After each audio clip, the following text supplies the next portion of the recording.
하나님께서 우리에게 주시는 말씀은 신약전서 누가복음 10장입니다. 신약전서 누가복음 10장 25절부터 37절까지.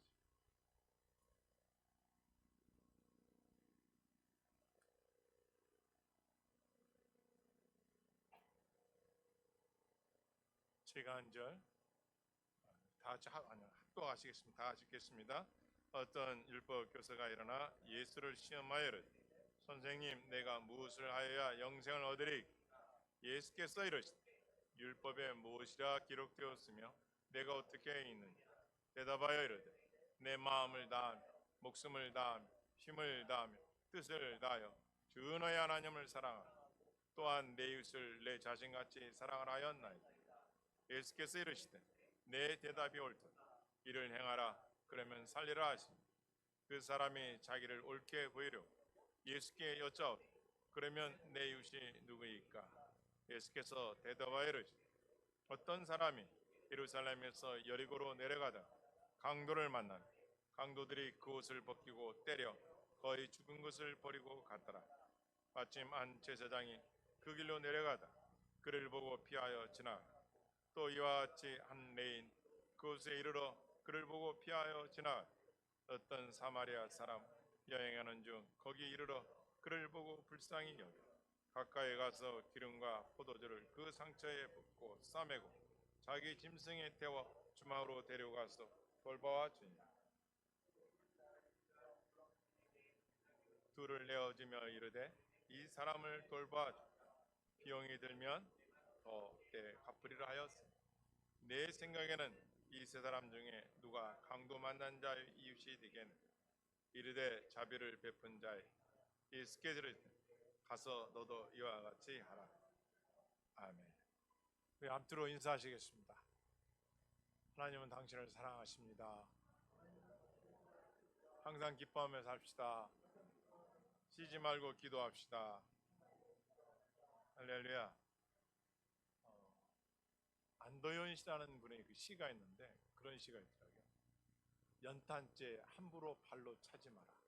너는 누구에게 연탄보다 더 뜨겁게 사랑해 본 적이 있는가? 연탄재 함부로 차지 말라는 거예요. 그 연탄재는 연탄으로서 밤새 며칠 동안 그 방을 따뜻하게 하려고 자기를 태워서 죄가 되었는데 그 죄를 함부로 발로 차지 말라는 거죠. 다시 말하면 우리가 과연 누구에게 그런 사랑을 베푼 적이 있는가? 저는 그렇게 그 시를 읽다가 그걸 깨달았습니다. 오늘 성경에 보면 과연 우리 곁에 진정한 이웃이 누구일까? 그래서 저는 제목을 당신은 이런 이웃을 두고 있습니까? 또 부제목도 달아봤습니다. 옆 사람 또 한번 같이 한번 읽읍시다. 그대는 어려운 이웃을 가졌는가? 여러분과 나에는 어려운 이웃들을 얼마나 가지고 계시냐, 섬기고 있느냐의 얘기입니다. 우리는 이 세상에 살다 보면은 언제 우리가 나를 돌아보냐면 힘들고 어려울 때 돌아봅니다. 병들고 지쳤을 때 돌아봅니다. 내 마음과 뜻대로 안 될 때 돌아봅니다. 특히 자식으로 살다가 부모가 되었을 때 특히 부모님을 생각하는 것은 아마 일맥상통인 것 같습니다. 근데 내가 힘들고 어려울 때 우리는 어떤 생각하냐면 내 곁에 사람이 없다는 것, 나를 위로해주고 나에게 소망을 주고 나를 격려해줄 사람이 내 곁에 없다. 그럴 때는 세상이 너무 섭섭합니다. 세상이 무너진 것 같습니다. 그리고 야속한 생각만 듭니다. 그런데 우리는 여기서 깨달을 게 있습니다. 뭐냐? 왜 나에게 이런 고통과 질병과 어려움이 있었을까? 그것은 뭐라고요? 성경이 우리 본문이 우리가 가르쳐주고 있습니다. 그런 모든 고난과 역경은 과연 너의 이웃이 그런 아픔에 있을 때 너는 그 이웃에게 누구였느냐. 그래서 저는 이 세상을 살아가는데 두 가지 하나님 법이 있더라고요. 그것이 시내산에서 613가지 율법이 있고 그것을 모세에게 시내에서 10가지 계명으로 함축합니다. 그게 저희 교회에서 매일 주일마다 하는 10계명. 그런데 이것도 10계명을 단 두 가지로 함축한 것이 있는데 그것이 뭐냐? 따라서 하나님을 사랑하고 내 이웃을 사랑하라. 이 두 가지 법입니다. 하나님을 사랑하고 내 이웃을 사랑하라는 이 두 가지. 그런데 하나님을 사랑하는 방법은 내 뜻과 마음과 성품과 목숨을 다해 사랑해야 되고 내 이웃은 내 몸과 같이 사랑하라는 거예요. 내 몸을 네가 그렇게 아끼고 내 몸을 위해서 병들면 병원을 찾아가고 네가 힘들고 어려울 때는 좋은 곳에 가서도 보고 오고 네가 지치고 고날 때는 묵상하면서 살았던 그 시간처럼 너도 남을 위해서 그렇게 살았냐 이거야. 옥에 갇혔을 때 그들이 병들었을 때 너는 돌봤냐는 거야. 이것을 성경에서는 황금일이라는 거예요. 우리가 이 세상을 살아가면서 하나님 우리에게 원하시는 게 있는데 그것은 뭐냐? 질서라는 거예요. 첫 번째는 하나님에 대한 사랑, 두 번째는 내 이웃에 대한 사랑을 실천하고 있는 거예요. 옛날 우리나라 속담에 과부의 마음은 과부가 알고 호래의 마음 호래비가 안다는 말이 있어요. 분명상관이죠. 아파 보면 아픈 자의 마음을 알고 배고파 보면 배고픈 자의 마음을 안다는 거예요. 그러니까 과거를 돌아볼 때 내가 왜 그런 어려움이 있었을까? 그것은 네가 잘 됐을 때 그들을 돌보라. 네가 그 병에서 노인을 받으면 그와 같이 너도 나가야 돼. 저도 몇 년 전에 코로나19에 걸렸을 때 세종 모 병원에 입원해서 11일 동안은 네 발로 걸어 다녔어요. 먹지도 지대로 못하고 바깥 공기를 쓸 수 없는 음압병동에 갇혀서 눈물과 그 침대에서 뒹굴면서 살았습니다. 11일이 너무 괴로웠습니다. 어느 정도 아팠냐면은 전화가 오는데 목사님 자살을 생각해 본 적이 있습니까? 라는 전화를 받을 정도로 아팠습니다. 모니터링을 해가지고 너무 제가 고통스러워하니까 그런 전화를 저한테 해주셨습니다. 저는 하나님 부르시는 정도까지 아파봤습니다. 그때 저는 어떤 생각을 느꼈습니까? 아파서 죽어가는 사람이 그때 300명이 넘었습니다. 아, 저도 저렇게 죽어야 하는지 고민이 많았습니다. 유서를 써야 하는지, 교회는 어떻게 해야 하는지, 가족은 어떻게 해야 하는지 고민도 많았습니다. 그러나 하나님 주신 믿음 때문에 그것을 견뎌낼 수 있었던 것은 다 뜻이 계시겠지. 아니나 다를까 지금 제가 그 세종 충대병원에서 전도 사목으로서 일을 하고 있습니다. 그렇구나. 이 병원에는 아픈 자가 너무 많고 병든 자가 많지만 불쌍한 자가 많고 그들을 위해서 내가 해줄 수 있는 일이 무엇일까? 내가 이렇게 아파보면 얼마나 아플까? 그래서 그대로 지금 2년째 그 일을 하고 있습니다. 여러분이 환난과 어려움을 당할 때 여러분 어떻게 결론을 내립니까? 성경은 우리가 가르쳐주고 있습니다. 그럴 때일수록 어떻게 결론을 내려야 할지 하나님은 그러면 어떤 분이냐? 저가 병들어 죽게 되었으나 하나님이 저를 긍휼히 여기셨고 저뿐 아니라 또 나를 긍휼히 여기사 내 근심 위에 근심을 멸하게 하셨느냐. 빌보서 2장 27절 말씀해 보니까 하나님이 저를 불쌍히 여기셨고 또 불쌍히 여기사 그의 근심에서 면하게 하여 주셨다. 이렇게 말씀합니다. 다시 말씀드리면 긍휼히 여겨 하나님이 긍휼히 여겨 주셨기 때문에 여러분과 내가 이 자리에 있는 거고 할렐루야. 예수 믿고 구원을 받아 죽어도 천국에 들어가는 것이고 하며 그런 인생의 역전의 드라마를 그분이 베풀어 준 거예요. 그렇다면 너희는 이제 어떻게 살아야 하냐? 오늘 본문을 통해서 저와 여러분이 그 은혜가 임하길 바랍니다. 오늘 본문에는 율법학자가 예수님 앞에 찾아와서 이렇게 물어봅니다. 예수님 부르시다니 선생님이 라비여 내가 무엇을 하여야 영생을 얻겠습니까? 내가 이 세상 살아있을 때 어떤 일을 하면 내가 영원한 생명을 얻겠습니까? 여러분 사람이 지혜가 있든 지혜가 없든 많이 배우든 적게 배우 건강하든 건강하지 못하든 이 땅에 태어나 살아가는 모든 사람 중에 인지 능력이 있다면 이걸 생각할 거예요. 내가 영원히 살 수 있는 길이 없습니다. 영원히 산다면 그 길이 어떤 길일까? 율법을 연구했던 이런 학자도 주님 앞에 물어봅니다. 예수님 라비요 내가 어떻게 하면 영원한 생명을 얻을 수 있겠습니까? 이런 질문 앞에 예수님은 말씀합니다. 율법이 무엇이라고 기록되느냐? 네가 어떻게 읽었느냐? 너 그렇게 율법을 가지고 먹고 사는데 율법을 갖고 연구하는데 전문가인데 너는 율법이 뭐라고 기록되었느냐? 이렇게 반문하십니다. 그랬더니 말합니다. 율법학자가. 그것을 한번 여러분들이 같이 한번 읽어볼까요? 21절 말씀입니다. 시작.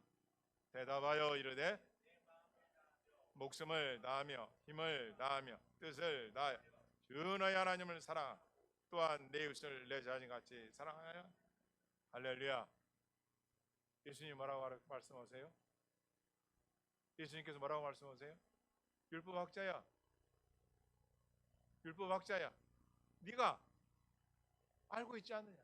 네, 이거 아닙니까? 마음과 목숨과 뜻과 힘을 다하여 하나님을 사랑하고 또한 이웃을 내 몸같이 사랑하라 하셨습니다.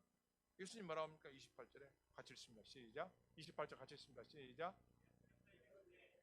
다시요. 28절 같이 읽겠습니다. 시작. 28절입니다.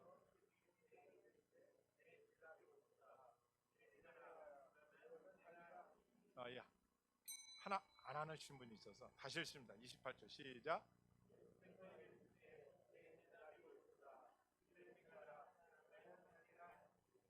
네, 예수님 말씀하십니다. 그래, 율법학자, 내 답이 옳도다. 이를 행하라. 그러면 살리라. 무슨 말씀이에요? 야, 네가 아는 것으로 끝나는 게 아니야. 네가 그걸 연구했다고 끝나는 게 아니다. 너는 이것을 행하라. 그래야면 네가 살 것이다. 행하라는 거야. 네가 영원히 살 수 있는 길이 뭔지 아냐? 그것은 이와 같이 하나님을 사랑하고 이웃을 내 몸처럼 사랑하라, 이것이. 그러니까 그 사람이 율법학자가 이것을 옳게 여기고 맞는 말씀이시구나 하더니 뭐라고 해요? 그러면 내 이웃이 누구일까? 질문해 보겠습니다. 여러분 이웃이 누구입니까? 여러분 이웃이 누구예요? 요새 이웃이 누구예요? 나 고향 생각 나는데요. 오랜만에 영어를 들어보니까 맞습니다. 그죠? 먼 나라, 이웃 나라. 숨쉬는 모든 사람들이 다 내 이웃이에요. 내가 사는 아파트의 이웃도 이웃이지만 여러분과 친한 사람도 이웃이 될 수 있지만 온 세상 모든 사람이 내 이웃이에요. 누가 내 이웃입니까? 이렇게 여쭤봅니다. 주님이 말씀합니다. 이렇게 말씀하세요. 어떤 사람이 예루살렘에서 여리고로 내려가다가 강도를 만나며 강도들이 그 옷을 벗기고 때려 거의 죽은 것을 버리고 갔더라. 그러니까 어떤 사람이 여리고 길을 가다가 강도를 만났어요. 보니까. 그런데 얼마나 맞았는지 옷을 벗겨둔 상태가 맞았어요. 살가죽이 벗겨지고 매를 심하게 맞았겠죠. 그때 한 제사장이 그 길로 내려가다가 그를 보고 피하여 지나갔더라. 제사장이에요. 제사장은 누구예요? 성전 안에서 하나님의 율법을 전파도 하지만 하나님 앞에 죄인들의 죄를 속죄하기 위해서 제사를 지내는 집도자예요. 인도자예요. 그러니 하나님과 가까이 있고 하나님의 말씀을 잘 알고 있어요. 그 죄인들의 죄를 대속하기 위해서 제사를 지내는 제사장이란 말이에요. 그런데 본인은 지금 어때요? 피하여 갔더라. 강도가 얻어맞아가지고 쓰러져 있는데 피하여 갔더라. 그것도 보고 피하여 지나갔더라는 거예요. 두 번째, 또 이와 같이 한 레인도 그곳에 이르러 그를 보고 피하여 지나가더라. 똑같아요. 레인은 누구냐? 성전 안에서 이 성전 기구들을 옮길 때 그들의 어깨로 메어서 옮기고 제사장의 제사를 도와서 함께 일을 하는 사람들. 그런데 그들이 어떻게 했다? 강도를 만나며 피하여 지나갔다. 똑같이 했어요. 저는 이 본문을 묵상하면서 과연 이분들이 누굴까? 물론 예수님께서 이렇게 예를 들어서 말씀하셨지만 보통 제사장과 레위는 그 마을에서 가장 앞서 있는 사람들, 많이 배웠고 많이 알고 관용과 사랑과 모든 지식에 있어서 앞선 자들이에요. 그리고 그것이 그들의 주업이에요. 그런데 그들이 막상 강도를 만나서 보니까 지나갔더라고요. 그럼 곰곰이 생각했어요. 과연 강도 맞는 사람들이 주소가 어디 있을까? 예루살렘이었을까? 아람, 모압, 아스로, 바벨론, 저 먼 나라 사람들이었을까? 제가 볼 때는 아주 가까운 이웃 마을의 사람이었을 것 같아요. 그런데 그가 강도를 만났는데 제사장과 레위는 도와줘야 할 사람들인데 지나가고 있어요.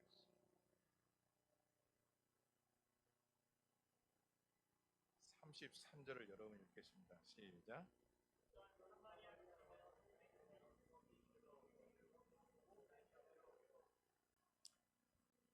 근데 레위인도 제사장에도 나와 있지 않는 한 단어가 있어요. 한번 따라하겠습니다. 그를 보고 불쌍히 여겨. 누가 불쌍히 여겼다는 거예요?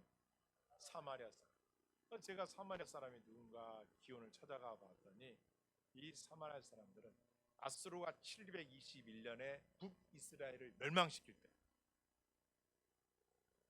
그 북이스라엘의 수도 예루살렘, 그 수도 이스라엘 백성들을 장악한 다음에 그 땅에다가 혼혈 정책을 펴니다. 왜? 나중에 복수할까봐 복수를 못하도록 다른 나라의 이민자들을 들어오게 해가지고 자폰을 시켜가지고 하나님을 믿는 우상, 하나님 믿는 그 신앙에서 떠나게 만드는 거예요. 이 아수르 정책이. 그때 그 혼혈하러 나온 사람들이 사마리아인들이에요. 역사들 중에 사마리아인들이 이렇게 말합니다. 전 세계의 어떤 노예보다도 천한 계층이 사마리아입니다. 우리나라 말로 조선 말로 한다면은 개 돼지보다 못한 사람들, 그들이 사마리아인이었어요. 그런데 세상에서는 높임받고 존경받아야 할 제사장 레인이라면 이 사람은 차는 사람들로부터 존중받지 못한 사마리아인이었어요. 이 사마리아인이 또 어떤 사람인가 봤더니 10명의 문둥병자를 예수님이 고쳐주었는데 그 중에 딱 한 명이 돌아와서 예수님께 고맙고 감사합니다.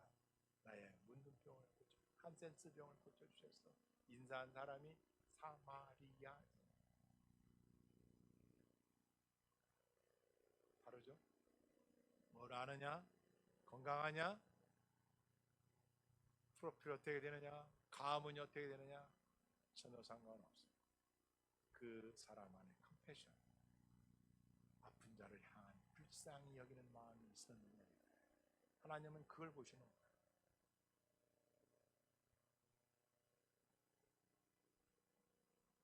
시편 25편 6절 말씀에 보니까 하나님의 궁휼하심이 영원 전부터 있었다. 그러니까 이 컴패션, 궁휼의 기원이 아르케가 어디냐? 하나님이십니다. 하나님의 궁휼하심이 영원 전부터 있었다. 그렇다면 하나님의 형상대로 만들어진 저와 여러분들은 뭐가 있어야 돼요? 그렇죠. 궁휼이 여기는 마음이 있어야 돼요. 여러분과 내 안에 불쌍히 여기는 마음이 있느냐? 자기 먹을 거는 챙길 줄 알고 자기가 살아가는 것은 살을 줄 아는데 아니 불쌍한 이웃들에 대한 불쌍히 여기는 마음을 갖고 있느냐? 성경이 우리가 가르치고 있습니다.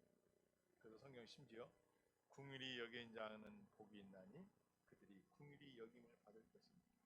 이것이 하나님의 속성이에요. 궁휼히 여기는 사람이 궁휼히 여김을 받는 거예요. 궁휼히 여기는 마음이 없으면 심판이 있어요. 하나님 그렇게 만들어 놓으셨어요. 그러면 여러분과 내가 이 세상을 살아가는데 한번 적용해 봅시다. 과연 내가 힘들고 어려울 때는 궁휼히 여김을 받고 또 위로와 사랑을 받고 싶은 마음이 인지상정이에요. 그렇다면 여러분과 나와의 이 삶에서 살아가는 인생에서 우리 주위에 궁휼히 여김을 받아야 하는 사람들에 대한 사랑이 있는 거예요. 지난 한 주간 지금까지 인생 살아오시면서 여러분 머릿속에 그 사지가 없고 고통 가운데 있고 외로운 자들 돌아본 시간이 얼마나 되나 생각해 보시라고요. 교회라는 곳은 하나님 사랑과 이웃 사랑인데 성도의 삶은 하나님 사랑과 이웃 사랑인데 성경 우리에게 두 가지로 대명령을 주셨는데 하나님 사랑과 이웃 사랑인데 우리는 과연 나는 나의 도움이 필요한 이웃을 얼마나 두고 있느냐.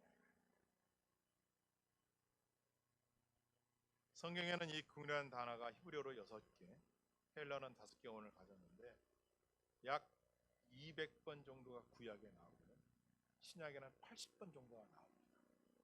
적은 숫자가 아니에요. 하나님의 속성이 불쌍히 여기는 마음인데 여러분과 나의 그런 불쌍히 여기는 마음 얼마나 있는지. 시편 103편 13절 말씀에 보니까 아비가 자식을 불쌍히 여긴 같이 너희 인생은 이런 마음으로 마음으로 불쌍히 여기라는 거예요. 그렇다면 율법을 가르치고 행함이 있어야 할 제사장이나 레위인은 행함이 없었어요. 그러나 사이로부터 지탄을 받았던 사마리아인은 불쌍히 여기는 마음이 그 안에 있었어요.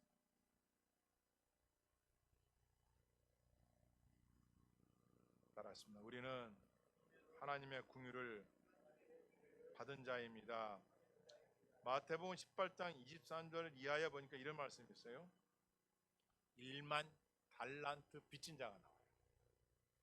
1만 달란트 빚진 자가 나오는데 이 사람을 그 빚 때문에 허덕이야 죽겠습니다. 임금이 너 왜 이렇게 힘들어하냐? 빚이 1만 달란트인다. 너의 빚을 내가 탕감해 주겠노라. 다 갚아 주겠노라. 다 갚아줘 버렸어. 탕감해 줬어. 1만 달란트. 우리나라 돈 얼마인지 아세요? 3조 원. 그랬더니 이 사람이 나가더니 옛날에 자기한테 돈을 꾼 자가 있어. 멱살을 잡더니 너 왜 돈 안 갚아? 100데란이에요. 우리나라 돈으로 5만 원. 5만 원 안 갚았다. 5만 원. 하루 일당 안 갚았다는 거야. 너 갚으라는 거야. 그럼 또 돈이 없는데요. 그래? 옥에다가 넣어버렸어. 그러니까 임금이 나중에 그 이야기를 듣고 1만 나라도 갚은데 너 일로 와봐. 내가 너를 얼마 갚아줬지? 3조 원을 갚아줬는데 너는 그 사람에게서 5만 원을 안 갚았다고 네가 옥에 가뒀냐? 너는 그 일로 인하여 옥에 갇힐 것이다. 옥에 넣어버렸어. 성경에서 우리가 가르쳐줘요. 이 말씀 뭐냐? 여러분과 내가 억만가지 죄악이 일어나여 지옥 갈 인생인데 하나님께서 그 죄를 갚아주시고 값을 지불해 주었어요. 하나님의 저주를 독생자를 보내어 갚아주었단 말이에요. 그러면 그 갚음을 받은 우리는 어떻게 살아야 돼요? 첫째는 하나님의 긍휼하심을 입은 자로서 긍휼히 여김을 받고 살아가야 돼요. 그게 뭐냐? 내가 살아가는 동안에 내 이웃들에게 아까 얼더핏 모든 사람들에게 불쌍히 여김을 행하며 살아야 할 자들이란 말이에요. 좀 더 원색적으로 얘기한다면 지치고 고난 많은 선교사님들과 목회자들과 미자립 교회가 고통나는 우리 이웃들과 고아 과부와 독거노인들과 외로운 자들과 병든 자들과 지치고 고난 자들에 대하여 여러분 각자 한 사람 한 사람이 그들에 대한 사랑을 베푼 적이 있느냐 이거야. 그리고 그들을 돕기 위해서 여러분의 기도 제목이 있느냐 이거야. 하나님, 우리가 이렇게 잘 돼야 할 이유가, 교회가 부흥될 이유가, 우리 가정이 잘 돼야 할 이유가 어디에 있느냐? 불쌍한 가운데 있는 저들을 돕기 위해서 우리 교회가 부흥돼야 돼. 우리 가정이 잘 돼야 돼. 하나님이 이런 일들을 도와주신다면 이제 그들을 섬기겠습니다. 성경은 우리가 이걸 가르쳐줘요.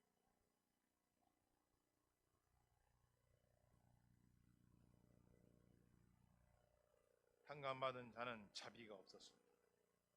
탕감받은 자는 용서가 없었습니다.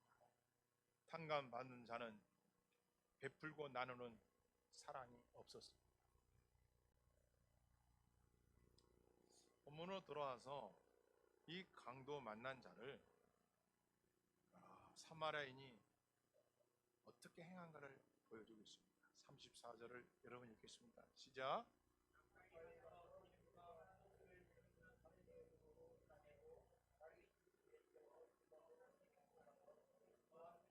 가까이 가서 강도 만난 이웃에게 가까이 가서 기름과 포도주를 그 상처에 붓고 싸매고 기름과 포도주 가지고 있던 것 갖다가 붓고 상처를 싸매주고 자기가 탔던 짐승에 태워서 주막으로 데려가서 돌봐주니라.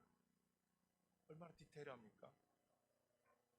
피가 나는 그 상처에 기름과 포도주를 부어서 지혈을 시키고 싸매놓고 심지어 거들 수 없는 그를 짐승에 태워서 주막으로 데려가서 왜? 먹을 양식이 있으니까 가서 돌봐주니 뿐만 아니요 35절 제가 읽게요. 그 이튿날 무슨 말이에요?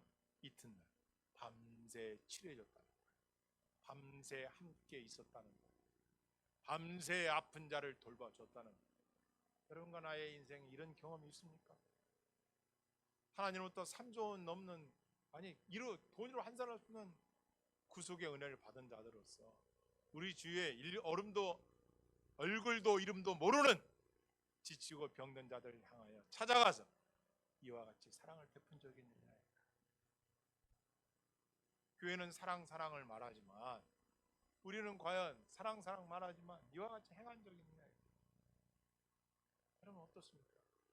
아니 어려운 교회를 서로 돕겠다는데 그게 그렇게 인색합니까? 아니 여러분이 그렇다는 게 아니라 세상 삶이 그런 거예요. 왜 세상이 이렇게 아우성입니까? 사랑이 배고프다는 거예요. 사랑이. 나 좀 도와달라는 거예요. 나 좀 도와달라는 거예요. 내가 너무 지쳤다는 거예요. 그러다시피 술 먹고 밥 먹고 즐거울 때는 친구는 많습니다. 주객의 친구죠. 그러나 내가 병들고 지칠 때 진정한 친구는 얼마나 그리 많지 않아요. 그것이 이제 성경은 놀랍게도 어려운 이웃들에게 선을 베푼 자들을 어떻게 축복하냐고 했더니 마태복음 20장에 가면 하나님께서 심판을 하시는데 심판의 조건이 뭐냐? 너 내가 병들었을 때, 너 내가 옥에 갇혔을 때, 너 내가 벗었을 때, 너 내가 목마를 때, 너 내가 나그네 되었을 때 너는 나한테 어떻게 한지 아냐? 무슨 말씀이야? 얘들아 오른쪽에 서고 한편을 왼쪽으로 딱 가는 하나님께 그 심판하는데 오른쪽에 있는 자들에게 이렇게 칭찬하는 거예요. 우리는 그런 적이 없는데요. 아니야. 네가 이 땅에 살아갈 때에 이웃에게 그렇게 행한 것이 너야. 저는 기억할 수가 없는데요. 하나님은 다 기억해요. 그래서 너는 오른쪽. 왼쪽에 있는 자는 우리는 누구입니까? 너는 내가 배고플 때, 목마를 때, 나그네 됐을 때, 벗었을 때 하나님 한 적이 없어. 그래서 치워. 이것이 심판. 여러분과 내 안에 불쌍히 여기는 마음이 있느냐, 그걸 행동으로 했느냐. 여러분과 내가 아플 때 어떻게 했습니까? 그 아픔에서 빨리 통증에서 벗어나고 싶어요. 아니 약이 몇십만 원짜리도 갖다 막 사 먹고 싶어서라도 낫고 싶잖아요. 7통만 와도, 2통만 와도 병원 한두 군데는 막 찾아다니잖아요. 그럼 우리 이웃들 돈도 없고 병원비도 없고 갈 수도 없는 그들을 과연 우리는 돌봤냐요. 또 그들을 돌보자는데 그것이 하나님의 명령인데 구원받은 자가 마땅히 해야 할 일인데 우리는 그런 행함이 있느냐. 생각해보세요. 교회는 아니에요. 믿음은 인도라는 사랑의 실천이 있느냐. 오늘 사마리아인은 이틀 동안 그 주막에 머물면서 방금 만난 이웃을 돌봐주었어요.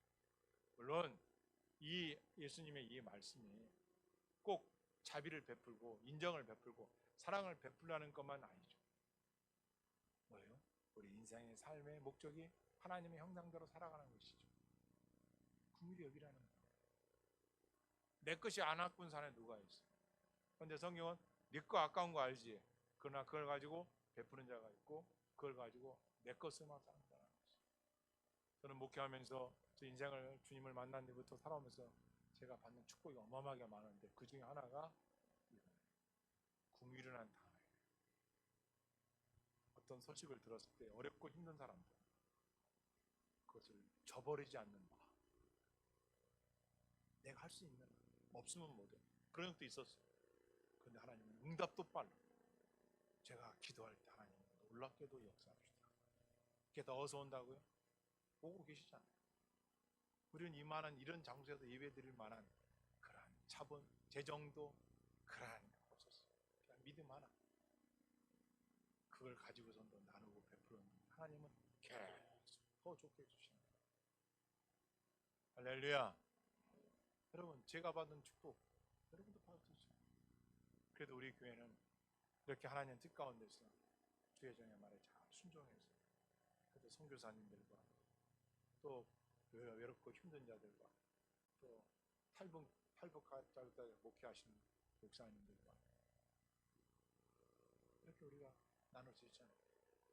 제 욕심 같아서는 저도 사례비를 뭐 몇십만 원 받는 데서 더 받을 수 있죠. 그런 거 안 하면 제 가족들에게 더 넉넉하게 줄 수도 있겠죠. 그런 것보다 그것을 나눠서 굶어 죽지는 않으니까 나눠서 나누는 거예요. 그렇다면 우리 하나님은 얼마나 기뻐하시겠어요. 다 아시거든요. 여러분들이 삶에서 그렇게 산다면 하나님께서 여러분에게 가만히 계시겠어요? 먼저 아세요. 네가 그 정도의 어려운 가운데서 네가 나눈다면. 그래서 결코 인생은 제사장이나 레인처럼 직분과 직위와 명예와 돈과 가진 프로필로 살아가는 것이 아니에요. 그건 하나의 종류죠. 가장 중요한 것은 하나님의 형상이 그에게 있느냐. 그게 뭐예요? 컴패션. 불쌍히 여기는 마음이 너와 나에게 있느냐. 긍휼히 여기는 마음이 시간이 갈수록 풍성해지길 주여 축복합니다. 성경을 또 계속 제가 찾아보니까 성경 계속해서 내 이웃을 속이지 말라, 내 이웃을 살인하지 말라, 내 이웃에게 간음하지 말라, 내 이웃의 것을 도둑질하지 말라 계속해서 말합니다. 여러분 오늘날 시대 어떤 시대 아십니까? AI라는 시대예요. 이 AI는 어느 정도냐면요, 똑같이 사실같이 만들어내요. 그림도, 뉴스도, 사건도, 내용도 너무 똑같이 만들어놔서 일반 사람들이 이게 진짜인지 가짜인지를 잘 몰라요. 그런 시대가 됐어요. 무슨 말씀입니까? 거짓이 판을 치는 세상이 왔어요. 보이스피싱, 남을 속여서 돈을 빼앗는 것, 이건 이미 하수예요. 이제 이 AI 시대는 얼마나 깜짝같이 속이는지, 사진도 합성으로 만들어가지고 진짜처럼 나와가지고 법을 지금 다시 만들고 있어요. 우리가 지금 그런 시대에 들어왔어요. 우리 이웃나라 중국에서 가짜 달걀도 만들고 막 고기도 만들고, 이제 그런 거는 저 밑에 아주 그냥 팥질이에요. 지금은 어느 정도 사람을 속이기 위해서 너무나 기묘하게 만들어요. 심지어 AI에 접속해서 내가 사용료만 딱 내주면 AI가 논문까지 써줘, 글까지 써줘요. 이런 걸 만들고 싶다. 그러면요, 저 기계가 막 동글동글 돌아가면서 착착착 만들어냅니다. 정신을 안 차리면 언제 속았는지도 몰라. 여러분 통장에서 몇십만 원, 몇백만 원 빼가는 것도 그런 시대를 우리가 살고 있는데, 언제 어떻게, 아니 눈을 뜨고 있는데 여러분의 심장에 간을 빼갈지도. 서울에 가면 옛날에 코 빼간다 했죠. 눈 떠도. 아마 지금은 그런 정도 아니에요. 무서운 시대에 우리가 도착했어요. 그러나 기계와 인간이 다른 점이 있는데, 기계는 불쌍히 여기는 마음이 없어. 쟤는 녹음한 대로 입력한 대로만 할 줄만 알아. 그런데 인간에게는 불쌍히 여기는 마음이, 하나님의 본성이 있어. 그래서 우리는 이것을 꺼지면 안 돼. 내가 살려면 내 이웃을 두고 살아야 돼. 어떤 이웃? 내가 돌봐줘야 할 이웃. 할렐루야. 그런 사람을 많이 갖고 있을수록 하나님 나라가 풍성해지는 거예요. 내가 먹고 살고 하는 이 세상 속에서 내가 땀 흘려 벌어놓은 그 액수를 가지고 나누어서 베풀어서 하나님의 은혜가 그에게 가도록 하는 사람, 성령은 그런 분이 가르쳐.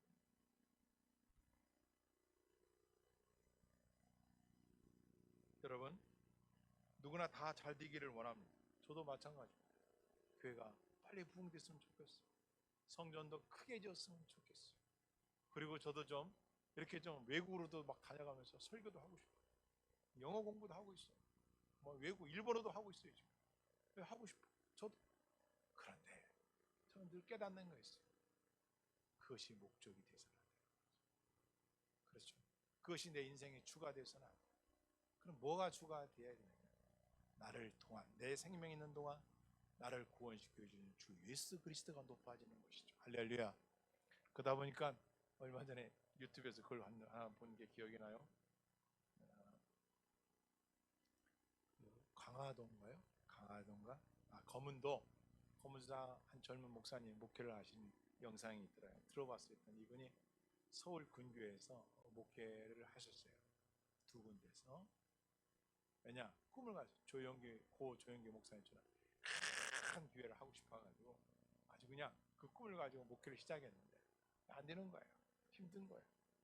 그래서 일단 내가 어떻게 해야 되나 고민하다 기도하다가 검은도라는 섬에 이름도 없고 알려지지 않은 그 어촌에 조그만 교회 목회자가 없다는 걸 알고 그곳으로 내려갑니다. 그리고 거기 가서 목회를 합니다. 많지도 않아요, 마을 사람. 근데 이분이 이런 말을 하시더라고요. 나는 그동안 큰 교회를 놓고 그런 목회를 하고 싶어서 목양을 했지만 지금은 그게 아니라는 걸 깨달아서 이곳에 왔다. 뭘 깨달았냐? 교회의 큰 것보다 사랑이 큰 교회를 하고 싶었어. 할렐루야. 저만 감동받는 거예요? 사랑이 큰 교회를 하고 싶었어. 난 여러분들이 잘 될 이유가 나와 내 가족과 내 민족만 아니라 병들고 지치고 고난 영혼들도 있어. 지금도 한 눈물이 없어 메말라 가는 기근으로 죽어가는 저 아프리카 사람들 뿐만 아니라 미국에 살더라도 5대 6대조 부자 나라에 산다 할지라도 거기에서 고통을 당하는 자들에게 여러분과 나의 기도와 물질이 쓰임 받는다면 하나님은 여러분과 나의 인생의 길을 굵고 오래오래 할렐루야 이 복이 저와 여러분에게 누리시길 주여 축복합니다. 아멘. 어디로 시작하냐? 긍휼히 여김부터 시작합니다. 그것이 하나님의 본성입니다. 우리는 잘 돼야 할 이유가 나 때문에 이웃이 잘 되고 나 때문에 이 민족이 잘 될 것을 알고 그렇습니다. 말씀을 정리합니다. 연단째 함부로 발로 차지 마라. 너는 누구에게 뜨거운 사람이었느냐? 이게 한 시에 여러분과 나 인생을 지금 살아오시면서 한번 돌이켜보자 이거예요. 과연 나 때문에 내 남편이, 내 아내가, 내 자식들이, 내 부모님이 함께 생활하는 교인 그리고 얼굴도 이름도 모르는 그 누구에게 뜨거운 사랑을 베푼 사람 섬김을 한 사람입니다. 돌아보자. 예수님의 가르침입니다. 너는 너의 유익을 굳지 말고 선을 향하라. 남의 유익을 구하는 자가 아니라 너의 유익만을 구하지 말고 남의 유익을 위하여 살아. 당근을 하다 보면요 나눔이라는 게 있어요. 나눔을 하면 점수가 엄청 올라갑니다. 그런데 어떤 사람들은 단 몇천 원도 받겠다고 1,000원 막 올려놓습니다. 물론 받을 수 있겠죠. 그런데 그리고 나눔이 있어요. 때로는 그 나누면요 몇십만 원짜리, 몇백만 원짜리가 공짜로 올라요. 나누는 거예요. 점수를 많이 줘요. 그런데 어떤 거 하나라도 막 돈 해서 그냥 몇천 원도 받으려고 해요. 점수가 없어요. 아무리 물건이 많을 팔아도 약속을 잘 지키고 제품 설명을 잘해도 점수가 얼마. 근데 나눔을 한 번면 점수가 쑥 올라. 여러분과 나는 과연 이웃들에게 어떤 사람으로 남고 싶습니다. 이사야서 55장 6절 7절은 이 말씀이에요. 너는 여호와를 만날 만한 때에 찾으라. 가까이 계실 때 그를 부르라. 악인은 그 길을, 불의한 자는 그 생각을 버리고 여호와께 돌아라. 그리하면 그가 긍휼히 여기시라. 따랐잖아요. 그가 긍휼히 여기시리라. 우리 하나님께로 나오라. 할렐루야. 누가 됐든지 어떤 죄악에 빠져 있든지 하나님께 나오라. 왜? 하나님의 긍휼하심이 풍성하신 분이라 너를 불쌍히 여겨주실 것이다. 어떤 죄악에서도 너를 건져주실 것이다. 믿으시기를 바랍니다. 아멘. 또 어느 정도 하나님은 이런 성공을 하느냐? 내가 저희의 불의를 긍휼히 여기시고 저희 죄를 다시 기억지 아니하리라. 와, 그가 세상에서 어떤 죄를 지었던 간에 예수 그리스도를 영접하고 주님의 말씀대로 살아간다면 그가 지은 죄를 지워주시고 용서하시고 기억하지 않으신다는 분이 하나님이신 줄을 믿으시기를 바랍니다. 아멘. 말씀했습니다. 여러분과 나는 과연 어떤 이웃을 두고 있습니까? 그대는 어려운 이웃을 가졌는가? 이 이웃은 내가 기억하는 이웃도 있겠지만 선을 내가 베풀었으니까. 근데 성경에 보면 내가 언제 그런 선을 행한지 몰라. 마지막 심판 때. 그 정도로 외국에 갔을 때 거름뱅이들이 노숙자들이 여러분에게 손을 내밀며 적선을 원할 때, 참 국어를 원할 때 그의 이름도 얼굴도 기억나지 않지만 행했던 모든 일들이 저 천국에 기록되어 있다는 거예요. 뭔가 내가 하루하루 살아갈 때 남모르는 눈물을 흘리는 과하고 고통받는 이웃들을 향하여 여러분의 건강과 물질이 쓰임 받기를 주님의 이름으로 축원합니다. 기도하시겠습니다. 시간 한번 가지기도 한 하나님